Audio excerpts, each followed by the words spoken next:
Hello everyone, I'm makeup artist Larry Yeo and welcome back to Season 2 of Can Make It Makeup. This time round, we address different solutions for different needs.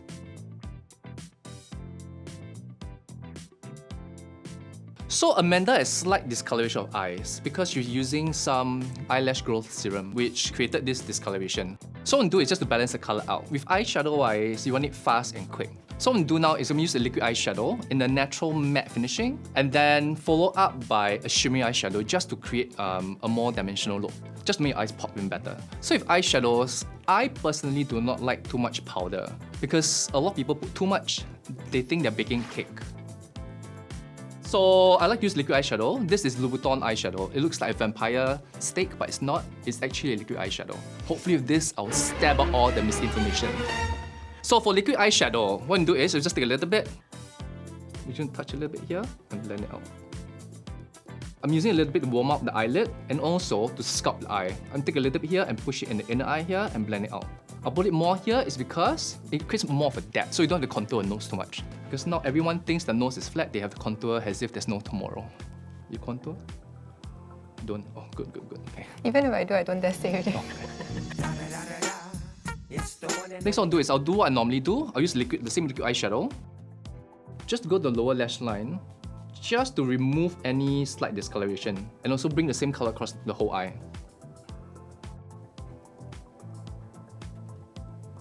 Now we're going to move on to a shimmery eyeshadow. So liquid eyeshadow from Wonder Beauty, I'll just take a little bit again and close eyes again. Just tap in the center of the eye and blend it out. And go on to just below the brow bone. For those of you who find that your eyes are like hers, a bit more almond shaped, I don't think you need to highlight inner eye.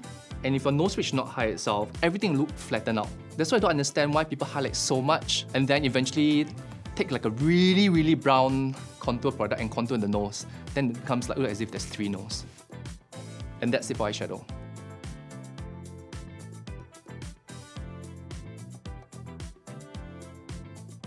Alison, so what do you normally do for eyes? I usually just put a bit of highlighter at the top of the ridge and then eyeliner. The tinted highlighter as like an eyeshadow. But so it's just those highlighters are not allowed for eye. Not allowed for eye? No. Oh, okay. That's why it's called a face highlighter, not an eyeshadow. But the eyes part of my face, then it's okay. No. Because she has slight hooded eyes, right? I'm not going to use too much product because once you use too much product, it brings a lot of the texture up on the eye.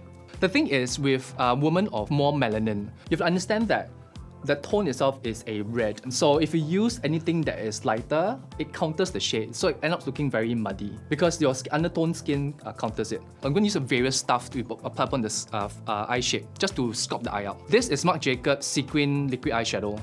And then this is Charlotte Tilbury Walk of No Shame palette. I like a rich bronze tone. I'll just apply it here on the eyelid. And then a synthetic brush, I'm just going to blend it out. I like this range because when you apply on, it applies out evenly. There's a nice sparkle to bring a bit of freshness upon the eye. And since we're wearing a lot of masks, why not use a bit of sheen upon the eye? I'm going to use like a burnt red tone.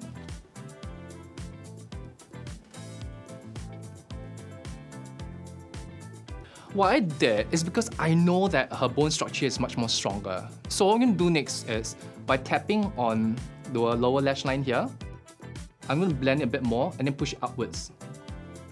Just to make use of this natural contour here. And because of the natural contour there, it looks as if that it's a darker color there already. So you don't have to overthink too much of your eyeshadow. I always like to bring it on the lower lash line just to complete the whole look. So when it goes on top and below and you blend it out, what it's going to do is it's going to look as if you're fading the color outwards. And looks slightly more complete. And connect the sides here. If there's any fallout, we're just going to use like your concealer brush or whatever you're using just to lightly tap and take away any fallout.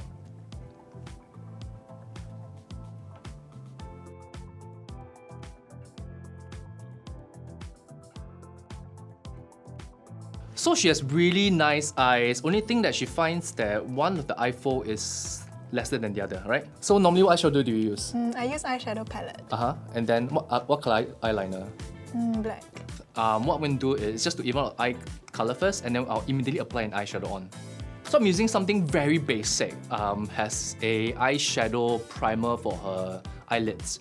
This to ensure that her eyeshadow goes on much more smoother. It's a very traditional way, but because the skin is that good upon the eye, I'm not going to use too much product. On my hand is by Terry Tinted Hydra Powder. So I'm picking the color in Rosy Light. And I'm just going to dust a thin layer across the whole eyelid. The work has a smoothing agent, so the other eyeshadow can go on much more smoother. I'm just going to tap the shadow across the whole eyelid. I chose something tinted is because I wanted to even the eyelid color. So I don't have to use much product on the eye.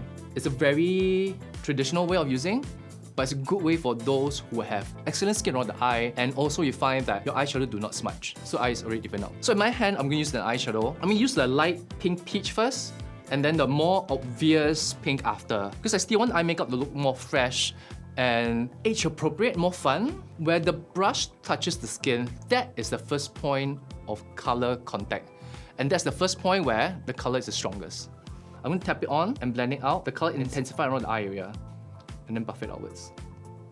So I'm going to take a bit of the peach tone and blend it on the lower lash line. Look up again.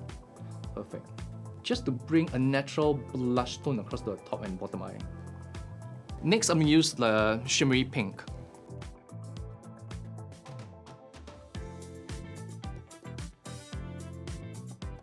So now to finish the eye makeup wise, the darker shadow in the more darker taupe color, I'm just going to use it at the ends, just to elongate the eye a little bit.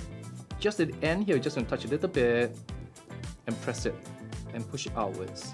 That way it elongates the eye. Okay, good.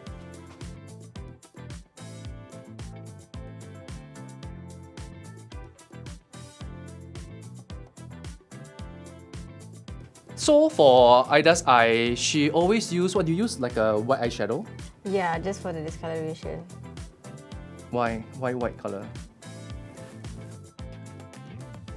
So white color is a tone, the more you layer, the eye makeup will still look greyish or patchy. So I wouldn't suggest doing that. What I'm going to do is, I'm going to use like a cream eyeshadow in the stick form. That's like more waterproof. It will appear more like a skin tone first, and then I'll play along with more eyeshadow. Because the eye area is very big, what I'm going to do is, after using this, I'm going to use a more adventurous color on the eyelid. So the first thing I'm going to apply on is the Makeup Forever Exquisite Smoky Eye. It's a stick eyeshadow. And what we do is, make sure there's no moisture on, right? Once you see there's moisture, what you do is use a piece of tissue paper and then blot away. Blot away any moisture to ensure that it doesn't disrupt the eyeshadow. What we do next is, simply hold it and go back and forth.